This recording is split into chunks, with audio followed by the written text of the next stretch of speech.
तो चलिए दोस्तों, आज की इस वीडियो में हम लोग देखने वाले हैं क्लास 9th NCERT मैथ प्रश्नावली 11.3 का क्वेश्चन नंबर 3, 4 और 5। इस वीडियो में सॉल्व करेंगे तीनों क्वेश्चन को।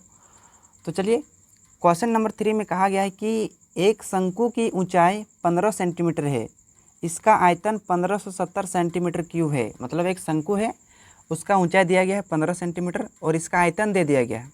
तो पूछा है कि इसके आधार की त्रिज्या ज्ञात कीजिए। सपोज दैट कि ये वाला एक शंकु है, ये क्या छाप दिए, शंकु है। इसमें इसका ऊंचाई दिया गया है, मतलब ये जो है आपका ऊंचाई दिया गया है, ऊंचाई दिया गया है 15 सेंटीमीटर और इसका टोटल आयतन, इसका आयतन दिया गया है 1570 सेंटीमीटर क्यूब और इसकी त्रिज्या आपको ज्ञात करने के लिए कहा गया है। त्रिज्या यही वाला होता है, तो आपको त्रिज्या निकालना पड़ेगा। तो त्रिज्या कैसे निकालेंगे, ध्यान से देखिए। देखिए इसका आयतन दिया गया, तो सबसे पहले हम लोग सॉल्व करके लिख लेंगे कि इसमें क्या क्या दिया गया है। हमें मिला है ऊंचाई यानी एच का मान मिला है 15 सेंटीमीटर और इसका आयतन मतलब शंकु का आयतन मिला है, शंकु का आयतन, हमें शंकु का आयतन मिला है। शंकु का आयतन कितना मिला है, 1570 सेंटीमीटर, 1570 सेंटीमीटर क्यूब। तो क्वेश्चन ने पूछा है कि आधार की त्रिज्या ज्ञात कीजिए। आधार की त्रिज्या का मतलब होता है आर। आपको आर का मान निकालने के लिए कहा गया है और इस क्वेश्चन में आपको पाई का वैल्यू जो रखना है 3.14 का प्रयोग करना है ना। तो चलिए, शंकु का आयतन आपको दिया गया है 1570 सेंटीमीटर क्यूब और शंकु का आयतन हमें पता होता है कि 1/3 पाई आर स्क्वायर एच, ये शंकु का आयतन का फॉर्मूला होता है। और ये 1570 सेंटीमीटर क्यूब का 1570 सेंटीमीटर क्यूब का क्यूब। यहाँ मान को पुटिंग करते हैं, 1/3 का 3 और पाई का मान जो होता है 3.14 और आर स्क्वायर, आर तो हमें निकालना पड़ेगा तो आर स्क्वायर को रहने देंगे। एच का मान हमें मिला है 15 सेंटीमीटर का 15 सेंटीमीटर बराबर 1570 सेंटीमीटर क्यूब का 1570 सेंटीमीटर क्यूब। देखिए 3 एकम 3 और 3 पंजे 15, तो यहाँ आर स्क्वायर को केवल रहने देंगे और यहाँ इसका मान निकालेंगे। तो 1570 सेंटीमीटर क्यूब का 1570 सेंटीमीटर क्यूब। अब देखिए ये जो आपको 3.14 ये आपको गुना में दिख रहा है, तो बराबर किधर आके 3.14 आप भागा में हो जाएगा। 5 इधर गुने में है तो इधर 5 सेंटीमीटर क्या आ जाएगा आपका भागा में आ जाएगा। आप क्या करेंगे, ये पॉइंट को हटा देंगे, ये पॉइंट को हटाएंगे तो उसके बदले में हम 1 देते हैं। पॉइंट को हटाने के बदले में 1, जब नीचे वाला पॉइंट हटाएंगे तो ऊपर में देंगे और ऊपर वाला जब पॉइंट हटाएंगे तो नीचे देंगे। और पॉइंट के बाद 2 अंक है इसलिए यहाँ पर 2 जीरो देंगे। चलिए काटिए, 5 एकम 5, 5 तिया 15, 5 एकम 5, 2 बचा, 5 चौकम 20 यानी कट गया। अब 314 और 314 यहाँ भी कट गया, तो आर स्क्वायर बराबर क्या बचा। देखिए ये सेंटीमीटर यहाँ पर 3 गो है और यहाँ सेंटीमीटर 1 गो है, तो कटेगा तो क्या बचेगा, 2 गो सेंटीमीटर बचेगा यानी 100 सेंटीमीटर स्क्वायर बचा, क्योंकि नीचे तो 1 सेंटीमीटर कट गया। आप यहाँ से हम स्क्वायर को हटाएंगे तो रूट बैठेगा यानी 100 का वर्गमूल 10 और सेंटीमीटर स्क्वायर का जो वर्गमूल निकलेगा आपका केवल सेंटीमीटर निकलेगा। 100 का वर्गमूल कितना निकलेगा, 10 और सेंटीमीटर स्क्वायर का क्या निकलेगा, केवल सेंटीमीटर। तो आपको आधार की त्रिज्या निकालने के लिए कहा गया था, तो आधार की त्रिज्या निकल गया, यही आपका आंसर हो जाएगा। तो इसमें ज़्यादा कुछ करना नहीं था। शंकु का आयतन दिया गया था तो उसमें शंकु का आयतन दे देना है और इसका इधर फॉर्मूला बैठाना है और पाई का मान 3.14 का प्रयोग करना है, आर का मान ऑटोमेटिकली निकल जाएगा। तो चलिए क्वेश्चन नंबर 4 को देखते हैं। क्वेश्चन नंबर 4 में कहा गया है कि यदि 9 सेंटीमीटर ऊंचाई वाले, तो सबसे पहले हम लोग सॉल्व करके चुन लेते हैं कि क्या क्या मिला है। इस बार ऊंचाई जो मिला है 9 सेंटीमीटर है। एक लंबवृत्तीय शंकु का आयतन, इसमें भी आयतन दिया है 48 पाई सेंटीमीटर क्यूब है, तो इसके आधार का व्यास ज्ञात कीजिए। व्यास का कहने का सेंस मतलब होता है डी, यानी इस बार हमें डी निकालने के लिए कहा गया है। तो फिर से शंकु का आयतन दिया गया है, तो हम यहाँ लिख लेंगे शंकु का आयतन बराबर, शंकु का आयतन बराबर, शंकु का आयतन मिला 48 पाई सेंटीमीटर क्यूब और शंकु का आयतन का फॉर्मूला क्या होता है, 1/3 पाई आर स्क्वायर एच। अब 48 पाई का 48 पाई हो गया, आप सेंटीमीटर क्यूब का सेंटीमीटर क्यूब।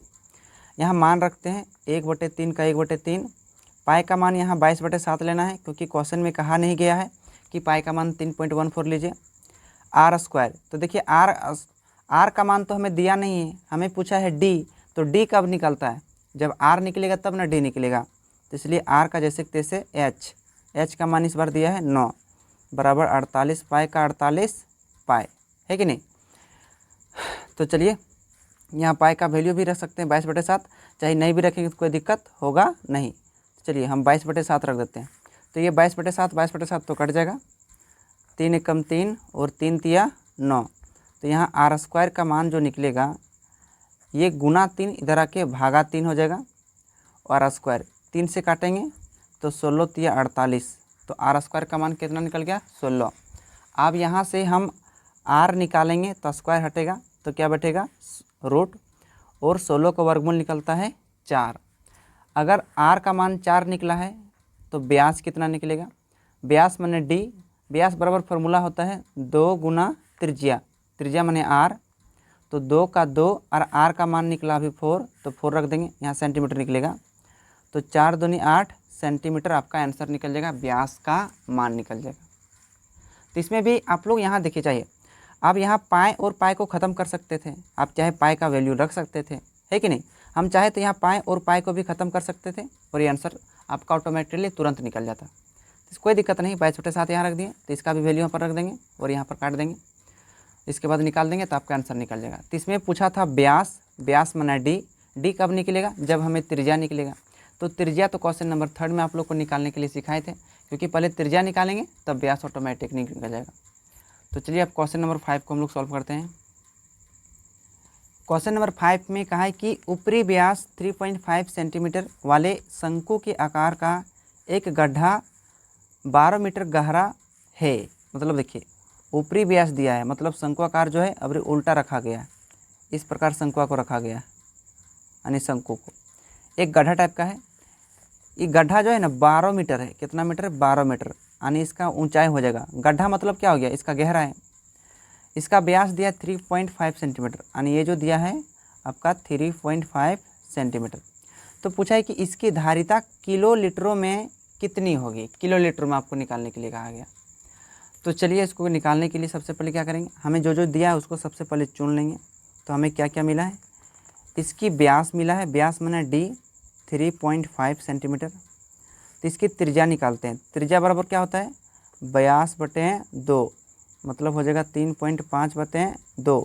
अब यहाँ से पॉइंट को हटाएंगे तो बटा के नीचे 1 देंगे, पॉइंट के बाद एक अंक है तो यहाँ 1 0 देंगे।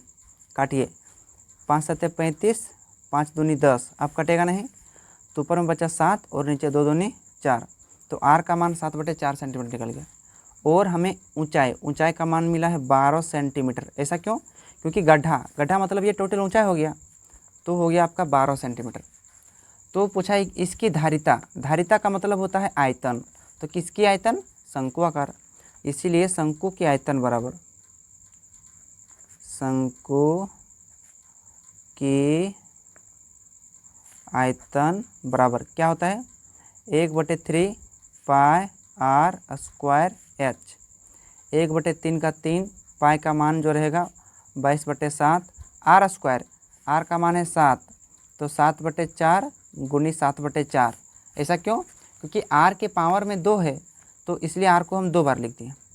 एच का मान है 12, तो 12 काटिए 4 एकम 4, 4 तिया 12, 3 एकम 3, 3 एकम 3, 7 एकम 7, 7 एकम 7, 2 दूनी 4 और 11 दूनी 22। तो ऊपर में क्या बचा 11 7 77 और बट्टा में यहाँ पर 2 सेंटीमीटर क्यूब निकल गया। आप क्वेश्चन में पूछा गया था कि इसकी जो आयतन है किलो लीटरों में ज्ञात करनी है। तो ये किलो लीटरों में ज्ञात करने के लिए क्या करेंगे, तो चलिए सबसे पहले इसको हम लोग काट लेते हैं। इसको काटेंगे तो कितना आ सकता है, 2 से काटेंगे, 2 तिया 6, 1 बचा, 2 8 16, 1 बचा,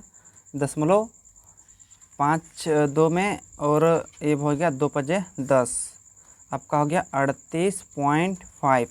अब ये सेंटीमीटर क्यों है, देखिए किलो लीटर में जो है ना आपको 1000 से गुना और 1000 से भाग दे देंगे तो किलो लीटर में ऑटोमेटिक बदल जाएगा। तो देखिए 1000 से गुना और 1000 से भाग, तो क्या बदल जाएगा किलो लीटर में, ये तो कट जाएगा। और क्या बचेगा 38.5 किलो लीटर, और जैसे का तैसे आपका आंसर रह जाएगा। तो इसमें ज़्यादा भारी है नहीं। तो क्वेश्चन नंबर 5 ख़त्म हो गया। तो इस वीडियो में हम लोग देखें क्वेश्चन नंबर 3 और क्वेश्चन नंबर 4 और क्वेश्चन नंबर 5 को। उम्मीद करता हूँ कि ये तीनों क्वेश्चन को आप आसानी तरीके से समझ गए होंगे। अगर यह वीडियो आपको थोड़ा सा अच्छा लगा तो एक प्यारा सा लाइक कीजिएगा, और चैनल पर नए हैं तो चैनल को सब्सक्राइब करके बेल आइकन को दबा दीजिएगा। और इस वीडियो में अपना राय कमेंट बॉक्स में कुछ ज़रूर दीजिएगा। मिलते हैं अगले वीडियो में, तब तक के लिए धन्यवाद।